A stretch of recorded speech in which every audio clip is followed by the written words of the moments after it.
सिंदूर का मतलब होता है सौंदर्यता, सिंदूर का मतलब होता है सुख, सिंदूर का मतलब होता है पहचान, प्रतिष्ठा, और सिंदूर का मतलब होता है पाकिस्तान की ऐसी तैसी करना। ये भी सिंदूर का मतलब बता दिया। सिंदूर पूछोगे तो जवाब सिंदूर से मिलेगा। खौफ अच्छी बात है, लेकिन अपने फ्रिंज एलिमेंट को समझा दो, क्योंकि 140 करोड़ की जनता ना पाकिस्तान पे चढ़ाई करने के लिए, कहीं ऐसा ना हो कि आपके यहाँ चढ़ाई करे। चाइना का खिलौना 6 महीना नहीं चलता, और तुम कह रहे हो चाइना की बैटरी हमारे यहाँ नहीं चलती। वो कह रहे हमारे पास चाइनीज़ वाला एंटीसेप्टर है, मिल गया ना एंटीसेप्टर, चाइना में गया। हमारे पास परमाणु बम है। अबे तुम्हारे ड्रोन को जो हमारे शहरों में सिविलियन इलाकों में तुम गिराने वाले थे, वो उसको तो वहाँ धूल मिट्टी में गिर रहे हैं पंजाब के खेतों में और गुजरात के खेतों में। मोदी जी तुमने तो एक पटाखा फोड़ा है, अब दिवाली भी मनवा दो। और कुछ लोग तो कह रहे हैं कि यार ज़मीन का वहाँ पे वहीं प्लॉटिंग करेंगे, और कोई कह रहे हैं केक वहीं काटेंगे। जब से कार्रवाई शुरू हुई है, भारत हमेशा अपने इतिहास को ही बता रहा है, जैसे महाभारत में हुआ, जैसे रामायण में हुआ। ये बार बार वही गलती कर रहे हैं जो दुर्योधन ने किया था, वही गलती कर रहे हैं जो रावण ने किया था। जितने दारूबाज होते हैं मोहल्ले के, वो अक्सर यही कहता है गाड़ी क्या मुँह देंगे तो पैसा निकल जाएगा। तो पाकिस्तान की हालत वही नशेड़ी की तरह है। पाकिस्तान लगातार धमकी दे रहा, बौखलाया हुआ ऐसे, क्या कहेंगे उसको लेकर? देखो, बिहार से मैं हूँ, हमारे यहाँ बिहार में कहावत है, कोढ़िया डरावे थूक से। तो जो कोढ़ी होता है ना, वो थूक से डराता है, और वही वो कर रहा है। हम थूक देंगे, एटम बम मार देंगे, एटम बम मार देंगे। जितने दारूबाज होते हैं मोहल्ले के, वो अक्सर यही कहता है गाड़ी क्या मुँह देंगे तो पैसा निकल जाएगा। तो पाकिस्तान की हालत वही नशेड़ी की तरह है, जिसके मंत्रियों को ये पता नहीं कि कहाँ क्या बोलना है। वो कहता है हम तो आतंकवाद पाल रहे थे। वो लड़ेगा हिंदुस्तान से जिसके पास एक मॉरल है, वो लड़ेगा हिंदुस्तान से जिसके पास संस्कृति है, वो लड़ेगा हिंदुस्तान के पास जिसके पास नारी शक्ति है, वो लड़ेगा हिंदुस्तान के पास जिसके पास सेना है, और वो लड़ेगा हिंदुस्तान के पास से जिसके पास आज ऐसी सशक्त सरकार है जो कहती है पाताल लोक से घुस के मारेंगे, और पाताल में ही ठेल दिया। अजहर महमूद मसूद साहब जनाब कहे जाते थे, आज उनका मार दे हमको भी अल्लाह उठा लो, अल्लाह उठा लो। बोला अरे अल्लाह ने बोला ना, सब कुछ बनाते हैं अल्लाह ने, तो मोदी को अल्लाह ने बनाया था तुम्हारे घर वालों को उठाने के लिए। जाओ। और जो आपने कहा कि कोई नेता ने ये बोला वो बोला, ये जो कुछ पार्टियों के फ्रिंज एलिमेंट्स हैं, इनके नेता इनको कंट्रोल नहीं कर पा रहे हैं, क्योंकि नेता खुद कहीं और से कंट्रोल हो रहे हैं। कहाँ से कंट्रोल हो रहे हैं? ये तो तय करना पड़ेगा उन्हें भी कि वो कहाँ से कंट्रोल हो रहे हैं। क्योंकि हमने देखा है हिंदुस्तान में आज की कार्रवाई का एकमात्र हीरो है वो राफेल। और इस राफेल को लाने वाले मोदी और चलाने वाले भारत की सेना। लेकिन इस राफेल को भारत में आने से किन किन लोगों ने रोकने का प्रयास किया था, ये भी हमें याद रखना होगा। इस राफेल के विरुद्ध कितने कितने षड्यंत्र हुए थे, ये भी याद रखा जाएगा। लेकिन अभी वक्त नहीं है, अभी तो हम चढ़ के तुमको मारेंगे, फिर ये तुम्हारे जितने फ्रिंज एलिमेंट हैं, ये जो तुम्हारे जितने एजेंट हैं, वो ओवरग्राउंड एजेंट्स, इन सब की बोलती बंद कर देंगे। एक बात याद रख लो। और रही बात कि भारत की सेना ने मारा, हम तो हमेशा मारते आए हैं।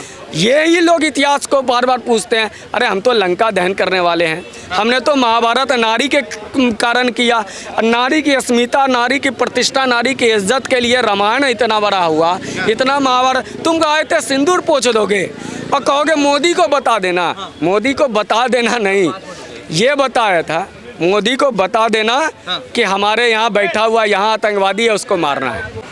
मगर देखा जाए कहीं ना कहीं पाकिस्तान कह रहा है कि हमारे पास परमाणु बम है। हालांकि सीज़ फायर लगातार कर रहा है कि हमारे भारत कई नागरिक ऐसे हैं, 15 नागरिक तो कहा जाए देश में रहे ही नहीं अब, जो पुंछ कश्मीर के पास है, वहाँ पर कई नागरिकों को मार दिया। यही तो कायरता की निशानी होती है। हम तुम्हारे आतंकवादी को मानते हैं, तुम जिसको कहते थे कि ये मेरे सरताज हैं, जनाब हैं, उनकी लाशें गिरा रहे हैं, तुम हमारे निहत्तों को मार रहे हो। अरे अभिमन्यु को मारने की कोशिश मत करो, तुम्हारा विनाश हो जाएगा। हर बार यही तो हमरा जब से कार्रवाई शुरू हुई है, भारत हमेशा अपने इतिहास को ही बता रहा है, जैसे महाभारत में हुआ, जैसे रामायण में हुआ। ये बार बार वही गलती कर रहे हैं जो दुर्योधन ने किया था, वही गलती कर रहे हैं जो रावण ने किया था, वही गलती कर रहे हैं जो कालनेमी ने किया था, और हम तो वही कर रहे हैं जो श्री राम ने किया था, जो हनुमान जी ने किया था। और भारत सरकार के रक्षा मंत्री ने भी कहा कि जैसे हनुमान जी किए, जिसने हमें तंग किया उसको हम मारे। तुम निर्दोष लोगों को मारने वाले हो, मार के खुश हो जाने वालों। अरे भेड़ियों, तुम्हें पता नहीं है कि भारत की सरकार की कमान अब उस पे है जो सिंह का सवारी करता है और भेड़ियों को मांड में घुस के मारता है।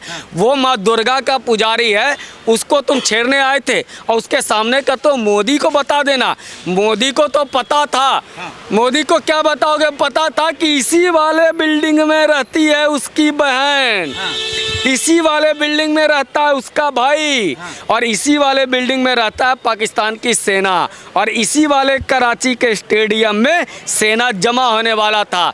मोदी को यहाँ तक पता था यही वाला बिल्डिंग मरकज़े सुभान अल्लाह है। मोदी को ये भी पता था कि ये तैयबा है, मुक्केरे तैयबा का ये है। मोदी को बता देना नहीं, मोदी ने कहा बताओ मत, हम बताते हैं तुमको हमें क्या क्या पता है। और मोदी ने बता दिया क्या क्या पता है। और ड्रोन से मारा, छोटे छोटे ड्रोन से मारा, और ये कह रहे थे हमारे पास परमाणु बम है, हमारे पास परमाणु बम है। अबे तुम्हारे ड्रोन को जो हमारे शहरों में सिविलियन इलाकों में तुम गिराने वाले थे, वो उसको तो वहाँ धूल मिट्टी में गिर रहे हैं पंजाब के खेतों में और गुजरात के खेतों में। तो वो तुम हमें परमाणु मत दिखाना, तुम्हारा जो अस्त्र शस्त्र है वो पता है तुम कहाँ से लेके आए हो। अबे जिसकी टॉर्च नहीं चलता 6 महीना, तुम उसके हथियार को चलाओगे हिंदुस्तान के खिलाफ। उसका साला खिलौना, हमारे यहाँ चाइना का खिलौना 6 महीना नहीं चलता, और तुम कह रहे हो चाइना की बैटरी हमारे यहाँ नहीं चलती। वो कह रहा है हमारे पास चाइनीज़ वाला एंटीसेप्टर है, मिल गया ना एंटीसेप्टर, चाइना में गया, चाइना में। तो हिंदी वही होता है कि इसका जो है ना चाइना चाइना हो गया। अच्छा, मैं जानना चाहूँगा कि जैसे ये एयर स्ट्राइक हुई, मगर सीमा के उस तरफ ना तो कोई हमारा जवान गया, ना हमारे कोई राफेल गए। यहाँ से सीमा के इस तरफ से ही वहाँ के जो आतंकवादी थे, उनके जो ठिकाने थे, उनको नस्ते नाबूद कर दिया। मैं जानना चाहूँगा क्या इस बार भी सबूत मांगने की कोशिश कांग्रेस के नेताओं ने करी है? नहीं, पहले तो शुरुआत तो करी थी। वो एक इनका सांसद ने वो बोला कितने मरे हैं, कितने मरे हैं, उनको शायद फातिया पढ़ना होगा कि कितनों के नाम पर कहा जाए, दुआ की जाए, उनको करनी होगी। हो सकता है ना, वो एक कॉन्सेप्ट है ना कोई, तेरा मेरा रिश्ता क्या, तो वो वाला अपना रहे होंगे, इसीलिए उनको जाननी थी भाई कितने मर गए हमारे वाले। नहीं तो ऐसी बकवास बातें ना करे, क्योंकि कांग्रेस पार्टी के अध्यक्ष हैं राहुल गांधी जी, पूर्व वाले वयोवृद्ध पार्टी के वयोवृद्ध अध्यक्ष हैं खड़गे जी। आपको अपने फ्रिंज एलिमेंट को थोड़ा सा कंट्रोल में रखना चाहिए, क्योंकि आपके फ्रिंज एलिमेंट जो हैं, आप अंदर मोदी जी के सामने तो कहते हैं, अमित शाह के सामने, राजनाथ सिंह के सामने तो कह देते हैं ना हम आपके साथ हैं।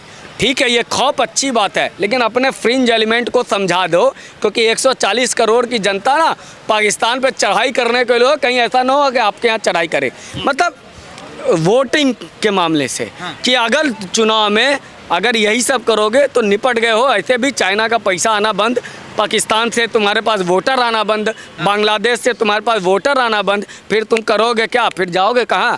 फिर वहीं तो कह रहे हैं कि इसका नाम सिंदूर क्यों रखा गया? ऑपरेशन का नाम कुछ और रख लेते, सिंदूर ही क्यों रखा गया? नहीं, सही बात है, सिंदूर क्यों रखा गया? क्योंकि हो सकता है इन कांग्रेसियों को पता नहीं है ना कि सिंदूर का मतलब क्या है। भारत की संस्कृति को ये जान रहे होते तो समझ में आता सिंदूर क्या है। ये भाई हिंदुस्तान में इन नेता बाहर से, वोटर बाहर से और पैसा बाहर से जिनके पास आता हो, वैसे लोगों को मैं यही कहना चाहूँगा, वैसे लोगों को केवल यही कहना चाहूँगा कि भारत की संस्कृति को समझ ही नहीं पाए हो। वो धर्म पूछा था, हमने संस्कृति बताया कि क्या होता है सिंदूर। और सिंदूर जब लगाया जाता है ना, तो फिर माथे का वो बोझ होता है जिसे लोग स्वीकार करते हैं।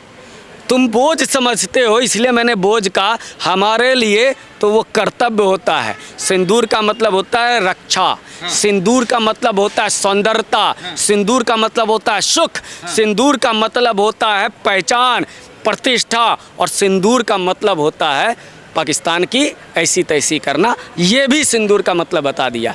सिंदूर पूछोगे तो जवाब सिंदूर से मिलेगा। इमरान मसूद कांग्रेस के सांसद हैं, वो कह रहे हैं कि उम्मीद तो हम इससे बड़ी कर रहे थे, मगर वो उस उम्मीद पर ना तो कुछ ऐसा हुआ और कितने मारे गए हैं, इसका ये भी सब पता लगना चाहिए।